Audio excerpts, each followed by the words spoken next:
நெத்திலி கருவாடு வறுவல். கருவாடை க்ளீன் பண்ணி வச்சுக்கலாம். தண்ணி ஊற்றி வால் தலை எல்லாத்தையும் க்ளீன் பண்ணி வச்சுக்கலாம்.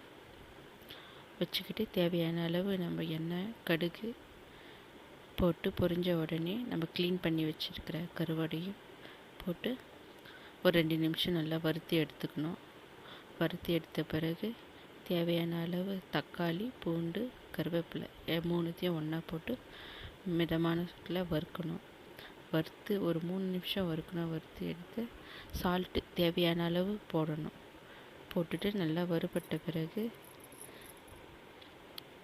மிளகாத்தூள் தேவையான அளவு இறக்குற ஸ்டேஜில் மிளகாத்தூள் போடணும். போட்டு நல்லா கிளறி விட்டு நம்ம இறக்கிக்கலாம்.